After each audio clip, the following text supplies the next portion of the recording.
Hello everybody, welcome back to the FM24 Youth Academy Challenge with Folkestone Invicta. And first and foremost, apology there was no video on Friday, just too busy with work. We've got a friend staying with us as well, which is why the second point that I want to make is that is a complete mess. That is everything coming out of our spare room so that we can get the bed out for our friend to stay. And the third thing to point out, yes, I'm growing my hair out. If you haven't noticed by now, it's getting longer and longer every week. And yeah, I'm just trying something new. But it's the start of the next season. We're 10 games into the league.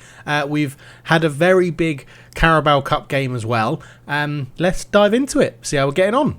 Yes, hello everybody, welcome back to the save, and fellow managers, we find ourselves second in the league. 10 games played, 7 wins, 1 draw, 2 losses, a 13 plus goal difference, and 22 points. 2 points off the lead, which is Fleetwood Town, and we are making a very good job of it at the start of this season. 10 games in and 7 wins is the best we've ever had in the save, which is absolutely incredible. Yes, it's been very good. We're still yet to hit top spot in the league, but I don't think we're that far away from it, in all honesty, because we started off in third, we won our first game, dropped down a little bit, climbed up. If we look at the schedule, it has been very nice. And I went with a different outlook for pre-season this year. We went loads of easy games, win them all and get the confidence up, and boy did it do us well. A 3-0 win over Rotherham in the first game of the league season. Englefield have won, Shaubu with the penalty, and Adam Cross with a 97th minute third goal. We followed that up with a Stevenage win 5-1 in the Carabao Cup. Ollie Lewis scored, Englefield got a brace, Shaubu got another, and Junior Ward got one as well in the 94th and the 97th minute. We scored 88th, 94th, 97th, so we really turned it on with that one. Forest Green did beat us 4-3 in a very entertaining game at their place. We couldn't have enough of a response to get an equaliser, although we did score in the 80th minute through Englefield again. We followed that with a 3-1 win over Oldham. Blair Gemmell got a brace, and Ryan Carson scored from the right wing as well. That was really good.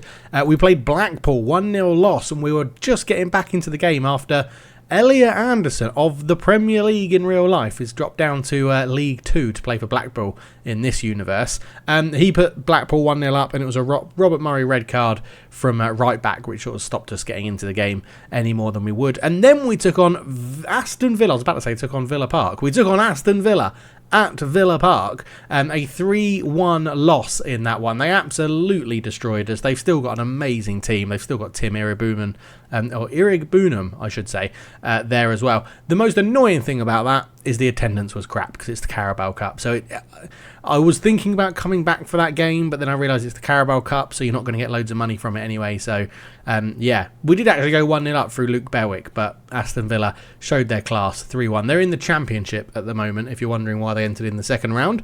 We followed that with a 3-3 draw at Colchester. Blair Gemmell getting a brace, Junior Ward with a goal as well. We actually scored an own goal from Rennie Besant to give them the lead, but it was a 77th equaliser for them, which made it a 3-3 draw. We went to Bristol Rovers, beat them in the EFL Trophy section, second round Pajon's Trophy Vanarama Express competition.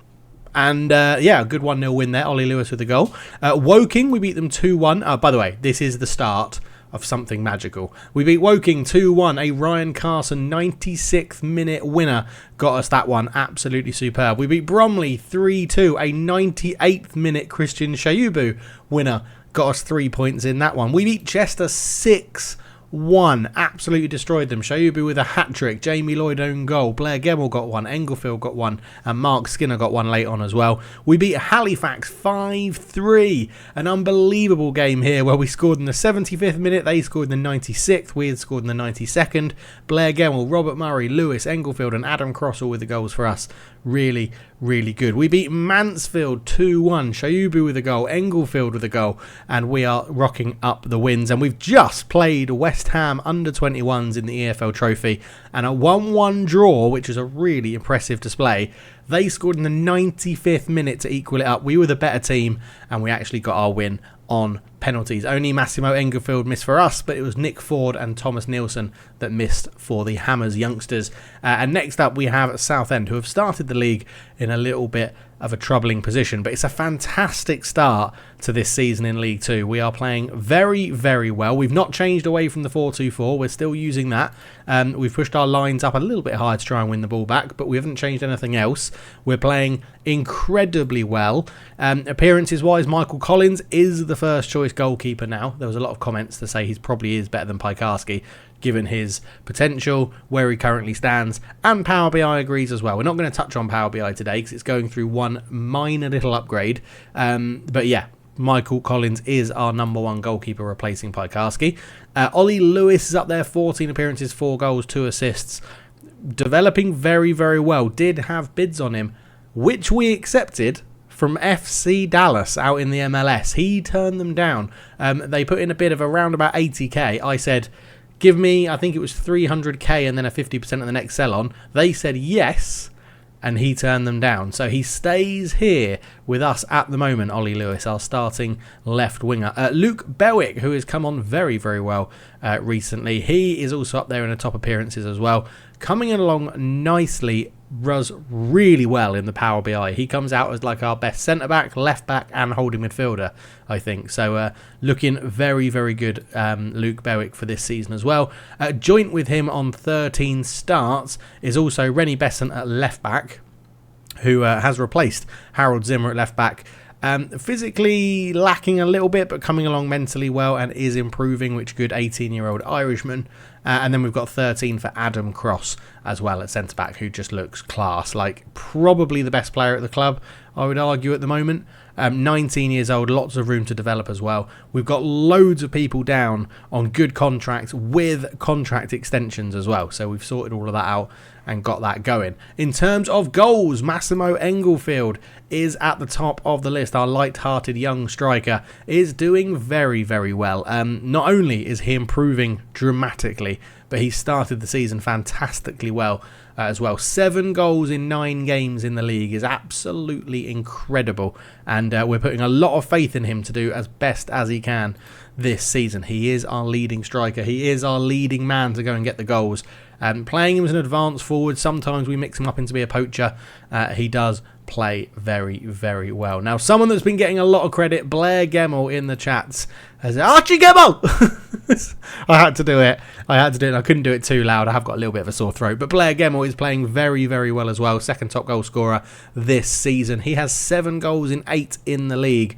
Coming off the right-hand side seems to be suiting him really, really well. 2-footed, likes to run with the ball down the right and place his shots, which is very, very crucial. Great dribbling ability, decent pace, good balance, good agility.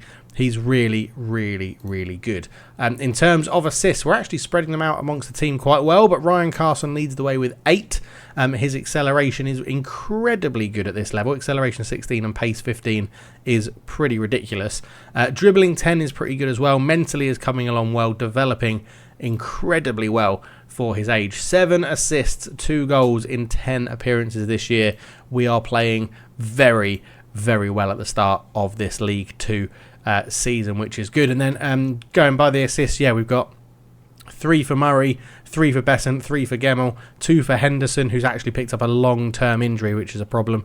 Broke his foot in training. Engelfield's got 2, Shayubu's got 2, Ollie Lewis has got 2, and then 4 people on 1 as well. But the improvement shows in the higher average ratings that we've got this year. And the reason I'm annoyed with David Henderson getting an injury, he's made 2 sub-appearances this season and got an assist in each game. It is absolutely incredible stuff. In fact, that's a lie, isn't it? He got 2 assists in the cup game. That's what it was. And I wanted to try him out in the league, and then he broke his foot. Because he looks half decent. He looks like he's got some ability about him. So he's doing it pretty well as well. But yeah, Ryan Carson up there on the left wing, Engelfield up front, Shayubu up front as well. Blair Gemmell is up there as well. Robert Murray and Adam Cross all doing really well. And nobody's really breaking the bank. Like, Lexi's up there at 950. He's been injured for the whole season, and I don't think he's going to be getting much game time this year. So he's another one we might look to move on just because of his wages now. He's not the best player at the club anymore. Ollie Lewis is up there at 550. Trim Skyorton's up there at 450, but we're going to keep him bubbling around 400, 450 for as long as possible, because I really want him to be a coaching member of staff. So that's the thing about keeping him. He has got a contract extension as well. His contract has got 2 more years. So I'm just trying to keep him around to be a member of staff. That's all what that is about. And talking of members of staff, we have had a huge revamp of our staff. We are now pretty much the best at everything. We've gone out there and hired lots of different people. We've got a director of football in Elliot Moore. He's awful at his job. We don't need him to do anything, but he was a legend for us at right back. So he has joined. There you go. The club signed him, or the computer signed him before we took over.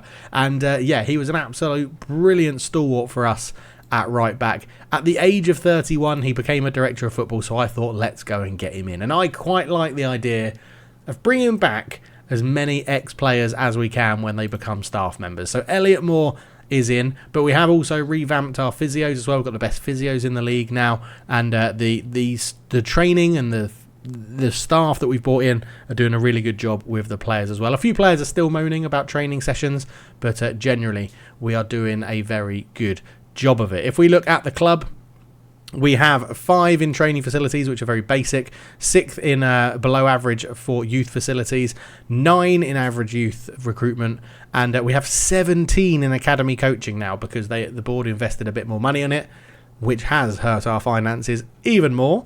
And we've got a regional reputation. Our finances are only doing okay. There were some rumours that the board were going to get bought out, that the chairperson was going to get bought out, but it didn't come to anything. And even then, it was just going to be another board member, so it wouldn't have affected us too much, to be honest. Captain for this season is Englefield, who is also our key player. His leadership has gone up to 16, which I think is really good. Determination's 13, which is decent as well. Work rate could be a little bit higher, but I think in terms of leadership and determination, he is a good candidate for the captaincy. Vice captain is now Emmanuel, the central midfielder. Again, leadership 16, determination 14. We just went with Englefield because, I don't know, there's part of me, but if you played old championship managers, and I'm talking like Champ Manager 2 and Champ Manager, I think 0102 did the same as well, where you could get a boost. And if you didn't know this, go back and play the game and try it out. You could get a boost on a certain aspect of where you played. If you made a centre-back your captain, your whole defence got a little boost. If you made your striker a captain, your attacker's got a little boost. If you made a midfielder a captain, your midfielder's got a boost. Which is why the AI and the computer never made a goalkeeper captain, because it didn't need the goalkeeper boost. And it made Alan Shearer absolutely unreal on the game if you ever had him and made him captain. There you go, little fact for you. And that sort of stuck with me, so we've put that up front to Englefield. And our hot prospect is Christian Shoaibu, who is actually starting for us up front with Englefield as the target forward and doing a very good job of it as well. So everyone's playing well, everyone's doing really well. Has Kyle Sop retired yet? He has. He's a head of youth development. Oh my god. Do we bring in Kyle Sop as a head of youth development? He's fairly professional. He has terrible, terrible attributes and a terrible reputation. Oh my word. What is our current head of youth development? I think our head of youth development is pretty deep. Matt Johnson, who, again, isn't great, right? Head of youth development. So working with youngsters 4-9. Judging player ability 12-9-4-4. I mean, I really want to get Kyle Sop in. I really, really can. Kai, can you do anything else? Oh, where have you gone? Kyle Sop, can you do anything else? You can sort of be an assistant manager.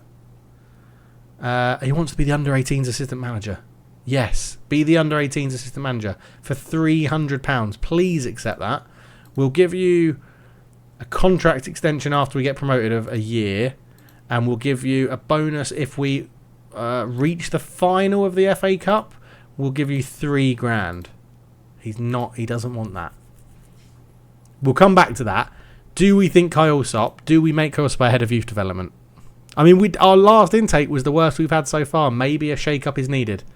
maybe a shake-up is needed. Let me know your thoughts down below on that one, but that's a little turn up for the books. That's a question I didn't think I'd be asking you in this episode. Should Kai Alsop be our new head of youth development? A legend at the club, or favoured personnel anyway at the club. There are no legends. We're an icon, but yeah, Kai Alsop and Trim Skyorton are favoured personnel at the club. So it's going very, very well. Other than the finances, which we'll just touch on now, we are down to £4,000 in the bank. We are only in October, and we've lost £421,000 this season already, and we're only in October. We're 10 games into the season. We've lost nearly £500,000. It's going to be tough. I'm hoping what it leads to is some sort of rich and wealthy benefactor coming in and buying the club, because it's not our fault just because we keep asking them to upgrade the youth facilities and they keep doing it when they get the time and the chance. That's what's putting the club into the sort of negative. And that is literally what it is. If we have a look here and look at what was our biggest expenditure last month, we spend over £105,000 a month on our youth setup, and we are in League 2. So, yeah, we're spending a lot of money. And you can see the difference from last season to this season. Last season, in total, we spent £668,000 on our youth setup. This season already, we've spent nearly £540,000 on our youth setup. Now, I'm not moaning because I'm not doing anything to make that worse. The board may do something drastic, which I'm hoping they don't. The bank loan, we're still paying that off until 2043, so we've got ages in that, but that's only 10.5k a month. It's really not that much. That's really not hurting us all that much. But yeah, we're going to have to see what happens here. If we look at our projection, it is absolutely horrendous. Obviously, the projection on Football Manager is generally nonsense anyway, because it doesn't take anything into account. But it is predicting that in like 2.5 seasons' time, we're going to be like 6 million in debt. And we're not generating a lot of money. We're not selling players yet. We're not at that sort of level. Our club reputation is still too low to get really good sponsorship deals in. So, yeah, we'll have to wait and see. I mean, our main kit sponsor is 50 grand a year. That is nothing. That is absolutely nothing. And it's running out at the end of this year, actually, this season, which is useful. But yeah, so we are struggling a little bit in terms of finances, and that could be a problem going forward. I've never really had this much loss of money in a youth academy save, so other than when we tried to do it in, Belgium, and the finances were just completely messed up, that it just didn't work. But yeah, it's interesting to see where we're going to be this year, so we'll have to see with money and stuff. So in terms of, I went to schedule, but I meant to do cups. In terms of the cups then, we are second in League 2. We haven't started in the FA Cup yet. We're out in the second round to a very good Aston Villa team in the Carabao Cup, and we have qualified for the first time ever from the Football League trophy, which is very exciting. Well, it'll be exciting if we get to the final, obviously, but for now it's just sort of eating up fitness and time that I have to use for managing the team. But the season is great so far. I would say this season is very, very good. Hopefully, we get to round 3 of the FA Cup and we draw away at Man United, away at Liverpool, away at Arsenal, Spurs, Chelsea, Man City, someone like that. We can get absolutely annihilated. But if we get an away game against a massive Premier League stadium or team who have a big stadium, we get loads of money. And at the moment, money is our main priority in terms of cup runs. That is what we need to do. Talking of money, in terms of selling someone, if we get bids, I do think it will be Adam Coulter. It's Alex Coulter. Adam Cross is most likely one to get a half decent bid on him, or someone from the MLS comes back in for Ollie Lewis after another year of development and we manage to cash in with a big sell-on clause. We still have the issue where I cannot sell Michael Onyema's sell-on clause. I don't know why, and it's really annoying me because that could be very good. Michael Onyema is 65 to 650k, but we can't sell that clause. So yeah, I'm not too sure. We're going to keep an eye on it all the time. As soon as it comes back able for me to sell it, I will. But at the moment, we can't, and that is proving to be a little bit of an issue. The under-18s doing very well, as they always do. We've actually now listed them all for loan, so they can go out and get some first-team football. We've got some decent players coming through. Lucas Hole at left-back, one of the better ones, but again, not looking spectacularly good, but is looking okay. Matty Crosley at right-wing. Again, coming through looking okay, not wonderfully good, and we've got a lot of strength on the wing positions at the moment. Martin Lukac up front could be an option. I do think he's got some ability in there as well, so hopefully all these players can develop over time. One to really keep an eye on is Miles Peary. He keeps on putting in a number of good performances for the under-18s, like I keep getting notifications of it.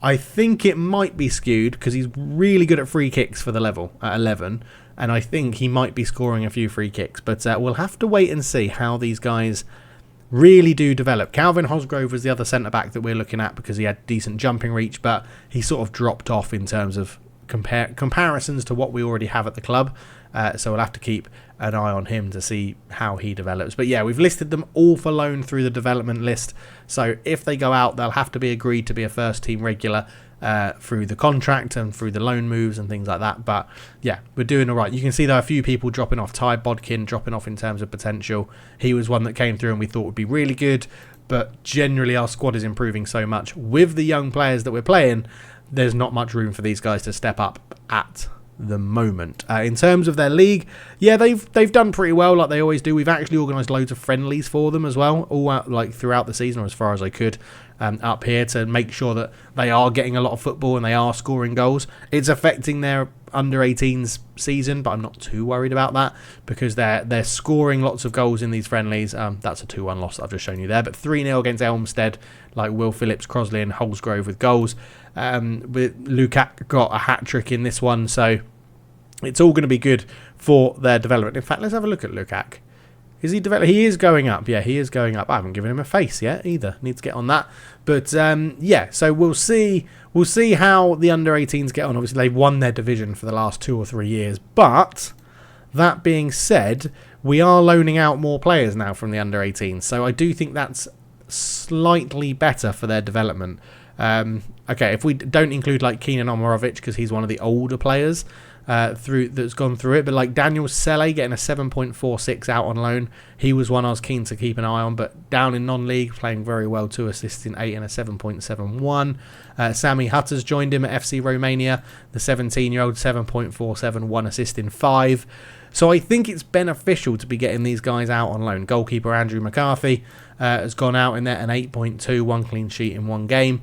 So yeah, I think if we can just keep these guys improving, get them out on loan, see what we can do, I think it's going to put us in a decent position. Steve Newton was an interesting one. Started to get a few little starting positions for us at centre-back, a few little games, but we have loaned him out and he's not taking his chance, to be honest. So I think those players that go on loan to a lower division are going to be judged quite harshly on their average rating. If they don't perform well out on loan at a lower division, we're probably going to bin them off because it shows that they can't even do it at a higher level. So, but yeah, I think that's a pretty good update. I do apologise there not being a video on Friday. Sometimes life gets in the way.